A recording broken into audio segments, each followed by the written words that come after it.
प्यारे विद्यार्थियों, नमस्कार। एसबीडी गवर्नमेंट पीजी कॉलेज सरदार शहर के यूट्यूब चैनल में आपका स्वागत है। मैं विनेश जैन, असिस्टेंट प्रोफेसर एडीएसटी। आज हम सीमांत लागत लेखांकन के अध्ययन की श्रृंखला में कुछ प्रैक्टिकल क्वेश्चंस को हल करेंगे। विद्यार्थियों, ये प्रैक्टिकल क्वेश्चन मैंने आपको व्हाट्सएप के माध्यम से असाइनमेंट के रूप में भेजे थे। कुछ बच्चों ने हल करके मुझे ये दिखाए हैं, व्हाट्सएप पे जवाब भेजे हैं। मुझे खुशी है कि ज़्यादातर बच्चों के ज़्यादातर पॉइंट सही हैं। तो आज हम इन्हीं क्वेश्चंस के बारे में चर्चा करेंगे और आप इस वीडियो में इन क्वेश्चंस को हल करने के लिए कंसेप्ट्स को समझेंगे। मुझे उम्मीद है कि आप इसको अच्छी तरह से समझकर परीक्षा में अच्छा प्रदर्शन करने के लायक बनेंगे। तो हम पहला क्वेश्चन देखते हैं। इसके अंतर्गत हमें ये बता रहा है कि कंपनी जो है 40,000 रुपये की हानि कर रही है। वर्तमान में company is making loss of ₹40,000 और उसकी जो बिक्री है 1,20,000 रुपये है। वेरिएबल कॉस्ट यानी परिवर्तनशील लागत है वो 60,000 रुपये है और जो स्थायी लागत है 1,00,000 रुपये है। तो अब ये नीचे कह रहा है कि कंपनी दो तरीके से हानि से बाहर आ सकती है। एक तो कंपनी की सेल की मात्रा को बढ़ा दिया जाए या फिर कंपनी की प्रति इकाई बिक्री मूल्य को बढ़ा दिया जाए। तो दोनों स्थितियों में हमसे ये सवाल कर रहा है कि अगर present sale level is maintain, यानी वर्तमान बिक्री मात्रा जो वॉल्यूम तो बराबर वही रहे जो है और सेलिंग प्राइस को बढ़ा दिया जाए, तो बीईपी क्या होगा। तो सबसे पहले हम ए पॉइंट की बात ही कर लेते हैं। Present sale level is maintain, sale level जो है जो वर्तमान में है वही मेंटेन रहेगा, यानी बिक्री हमारी 1,20,000 रुपये की रहेगी और हम जो है 1,20,000 की बिक्री जो वर्तमान इकाई मूल्य के आधार पर रहेगी, हमें इकाई मूल्य बढ़ा करके इस बिक्री को बढ़ाना है, यानी बिक्री की मात्रा हम नहीं बढ़ा सकते। तो चूँकि बिक्री की मात्रा हम नहीं बढ़ाएंगे तो ना तो उत्पादन बढ़ेगा ना घटेगा। उत्पादन जो अब है उतना ही रहेगा। अगर उत्पादन जितना अब है उतना ही रहेगा तो हमारी लागतें भी उतनी ही रहेंगी जितनी अब है। तो हमारी लागतें यहाँ पे कितनी है, वेरिएबल कॉस्ट और फिक्स कॉस्ट है क्रमशः 60,000 और 1,00,000, यानी कुल लागत हमारी है 1,60,000। तो आपको पता है ब्रेक इवन पॉइंट पे जो सेल्स की मात्रा होती है वो हमारी कुल लागत के बराबर होती है, क्योंकि ब्रेक इवन पॉइंट पे ना तो हमें कोई लॉस होता है ना कोई प्रॉफिट होता है।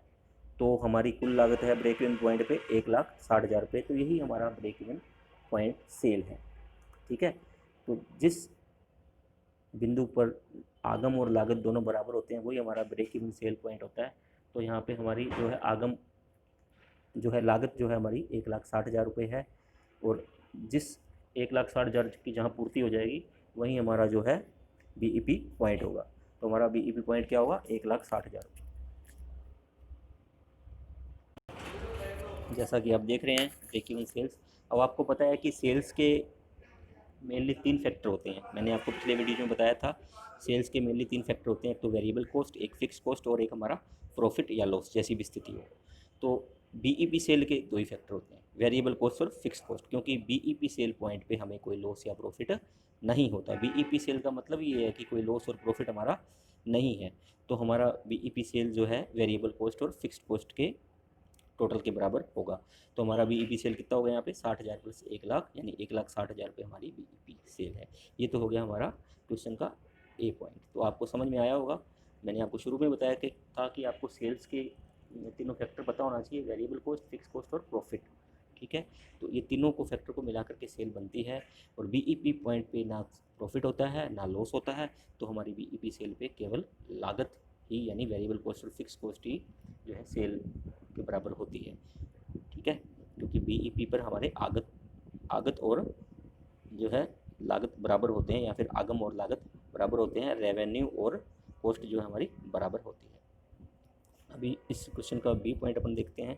इसमें कह रहा है कि present selling price is maintain, यानी प्रति इकाई विक्री मूल्य तो जो वर्तमान में वही रहेगा, लेकिन सेल्स की वॉल्यूम ये कहता बढ़ाई जाएगी। The sales volume is increased. तो उस स्थिति में हमसे ये बीपी पॉइंट नहीं पूछ रहा, ये पूछ रहा है कि 1,00,000 रुपये जो लाभ भी कमाना है हमें, तो 1,00,000 रुपये लाभ कमाना है, वर्तमान बिक्री मूल्य जो है वहीं बना रहेगा। तो सेल्स की मात्रा उसके लिए हमें पूछ रहा है भी 1,00,000 लाभ कमाना। तो इसके लिए मैंने आपको बताया था क्या फार्मूला रहता है हमारा, fix cost plus desired profit upon PV ratio. तो फिक्स कॉस्ट हमें यहाँ दे रखी है 1,00,000 और डिजायर्ड प्रॉफिट भी हमें 1,00,000 दे रखा है, लेकिन पीवी रेशियो हमारे पास नहीं है, तो पीवी रेशियो हम निकाल लेंगे। तो पीवी रेशियो का फार्मूला आपको पता ही है, सेल्स माइनस वेरिएबल कॉस्ट बटा सेल्स इंटू 100। तो सेल्स हमारी कितनी है 1,20,000, वेरिएबल कॉस्ट कितनी है हमारी 60,000 बटा 1,20,000 इंटू 100, यानी 50% हमारा जो है वो पीवी रेशियो है। तो पीवी रेशियो हमारे पास आ गया।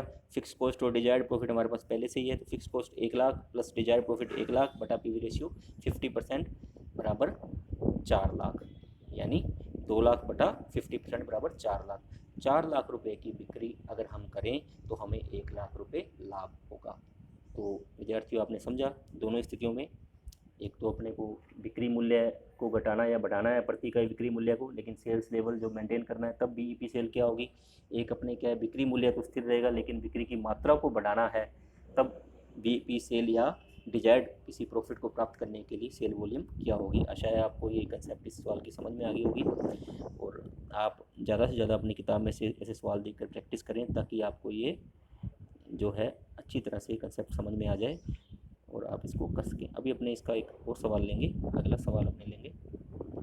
ये सवाल हमें दे रखा है यहाँ पे, इसमें ये पूछ कह रहे हैं हमसे कैलकुलेट करना है the amount of fixed expenses, यानी स्थायी लागत की अमाउंट क्या है ये हमें बतानी है। दूसरा हमें बताना है the number of units to break even point, यानी बीईपी पॉइंट पे हमें कितनी इकाइयाँ वस्तु की बेचनी होगी, कितनी यूनिट्स, जो यूनिट्स की संख्या पूछ रहा है ब्रेक इवन पॉइंट पे। और उसके बाद ये पूछ रहा है the number of units to earn a profit of ₹40,000, 40,000 रुपये का लाभ कमाने के लिए हमें कितनी इकाइयाँ बेचनी होंगी, ये हमसे पूछ रहा है।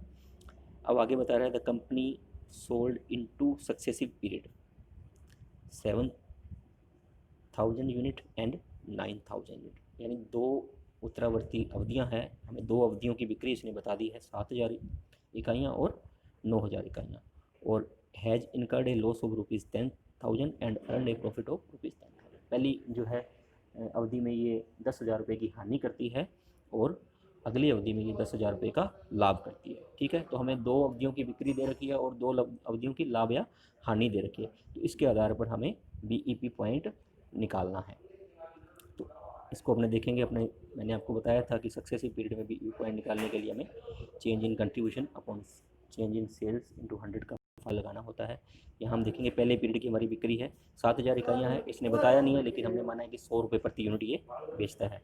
तो सेल्स जो हमारी होगी पीरियड 1 की 7,00,000 रुपये होगी, और पीरियड 2 की हमारी कितनी होगी 9,00,000 रुपये होगी। और प्रॉफिट और लॉस ये दे रहा है हमें, पहली जो अवधि में बता रहा है कि 10,000 रुपये हानि है और दूसरी अवधि में हमें बता रहा है 10,000 रुपये लाभ है। तो पहली अवधि में 10,000 रुपये हानि है और दूसरी अवधि में 10,000 रुपये लाभ है। तो चेंज इन कंट्रीब्यूशन क्या हो गया या फिर चेंज इन प्रॉफिट क्या हो गया 10,000 माइनस 10,000, लेकिन ये माइनस 10,000 मैंने इसलिए लिखा है क्योंकि ये लॉस है, तो ये क्या बन गया 20,000 बन गया। कितना बन गया 20,000 बन गया। और नीचे क्या है चेंज इन सेल्स क्या है 9,00,000 माइनस 7,00,000, यानी 20,000 बटा 2,00,000 इंटू 100, हमारा 10% पीवी रेशियो आ गया। ठीक है, पीवी रेशियो का फार्मूला सक्सेसिव पीरियड जब दिए होते हैं तो क्या होता है चेंज इन प्रॉफिट बटा चेंज इन सेल्स इंटू 100। तो चेंज इन प्रॉफिट यहाँ पे पहले 10,000 लॉस था और अब 10,000 प्रॉफिट है, तो 20,000 रुपये, पहले तो 10,000 लॉस रिकवर किया और 10,000 प्रॉफिट भी कमाया, तो 20,000 रुपये का अंतर जो आ गया, और सेल्स का अंतर 2,00,000 रुपये है, तो 20,000 बटा 2,00,000 इंटू 100 बराबर 10% हमारा जो है पीवी रेशियो आ गया। अब हमारे पास दोस्तों पीवी रेशियो आ चुका है, हमें फिक्स कॉस्ट निकालनी है। फिक्स कॉस्ट का फार्मूला आपको पता ही है कि फिक्स कॉस्ट जो है कंट्रीब्यूशन में से अगर अपने प्रॉफिट को घटा दें या लॉस को जोड़ दें तो हमारे पास फिक्स कॉस्ट यानी स्थायी लागत आ जाती है। तो पहले हम कंट्रीब्यूशन निकाल लेंगे। कंट्रीब्यूशन का क्या फार्मूला है सेल्स इंटू पीवी रेशियो। तो हमें सेल्स दे रखी है इसने कितनी 7,00,000, पीवी रेशियो 10%, तो हमारा 70,000 रुपये कंट्रीब्यूशन है। क्या है 70,000 रुपये हमारा जो है कंट्रीब्यूशन है। अब ये 70,000 रुपये हमारे पास कंट्रीब्यूशन भी आ गया और प्रॉफिट या लॉस हमें दे रखा है, तो इसके आधार पर हम फिक्स कॉस्ट आसानी से निकाल लेंगे। यानी फिक्स कॉस्ट क्या रहेगी 70,000 प्लस 10,000 लॉस है, ये लॉस है इसलिए प्लस कर रहे हैं, तो क्या होगा 80,000। अगर ये प्रॉफिट होता तो अपने इसको लेस करते। तो फिक्स कॉस्ट 70,000 प्लस लॉस 10,000, क्या आ गया 80,000 रुपये हमारी क्या आ गई 70,000 रुपये हमारा कंट्रीब्यूशन प्लस लॉस 10,000 बराबर 80,000 रुपये हमारी फिक्स कॉस्ट आ गई। तो हमारे पास फिक्स कॉस्ट भी आ गई। अब हमें निकालना है break even point. Break even point का फार्मूला आपको पता ही है दोस्तों, फिक्स कॉस्ट बटा पीवी रेशियो। तो क्या है फिक्स कॉस्ट कितनी है हमारी 80,000, जैसा कि अपने ऊपर कैलकुलेट करी, और पीवी रेशियो हमारा क्या है 10%, तो 80,000 बटा 10% इज इक्वल टू 8 लाख। यानी ब्रेक इवन पॉइंट जो सेल्स वॉल्यूम हमारी कितनी होगी, 8 लाख रुपए, ये हमारी सेल्स की वॉल्यूम होगी। क्वेश्चन में हमसे पूछा है number of unit on BEP cell, तो नंबर ऑफ यूनिट क्या करेंगे अपने, पर यूनिट प्राइस से अगर टोटल सेल को डिवाइड करेंगे तो हमारे पास नंबर ऑफ यूनिट आ जाएगी। तो 8 लाख बटा 100 बराबर 8,000 यूनिट हमें सेल करके हमारे पास क्या होगा, ब्रेक इवन पॉइंट हमें हासिल हो जाएगा। इस बिंदु पर 8,000 यूनिट बेचने पर no profit no loss point हमारे पास आ जाएगा। इस बिंदु पर हमें कोई लाभ या हानि नहीं होगी, हमारी कुल आगत और कुल लागत बराबर होगी, यानी आगम और लागत बराबर होगी, रेवेन्यू और कॉस्ट जो हमारी बराबर होगी। अब आगे ये कह रहा है कि हम 40,000 रुपये का लाभ भी कमाना चाहते हैं। अगर हम 40,000 रुपये का लाभ कमाना चाहें तो हमें कितनी बिक्री करनी पड़ेगी, तो fix cost plus desired profit बटा पीवी रेशियो। फिक्स कॉस्ट कितनी हमारी 80,000 रुपये और डिजायर्ड प्रॉफिट हमारा कितना है 40,000 रुपये, तो 1,20,000 बटा 10%, यानी हमें 12 लाख रुपये की बिक्री हमें करनी होगी जब हम 40,000 रुपये का लाभ कमाना चाहिए। अगर इसी बिक्री को मैं इकाइयों में बताऊं तो 12 लाख बटा 100, यानी हमें 12,000 इकाइयाँ बेचनी पड़ेगी। तो क्लियर होगी बात, बीईपी पॉइंट कैसे निकालना है सक्सेसिव पीरियड में, और डिजायर्ड प्रॉफिट कमाने के लिए सेल्स कैसे निकालनी है। आशा है आपको सारी चीज़ें समझ में आ गई होंगी, और आगे भी मैं आपको सवाल भेजता रहूँगा, आप उनको हल करते रहिए ताकि आपको कंसेप्ट बिल्कुल क्लियर हो जाए। और इस वीडियो को आप 2-3 बार देखें, आपको टेक्निक समझ में आएगी और आप अच्छा प्रदर्शन परीक्षा में कर पाएंगे। आपने वीडियो को देखा, धन्यवाद।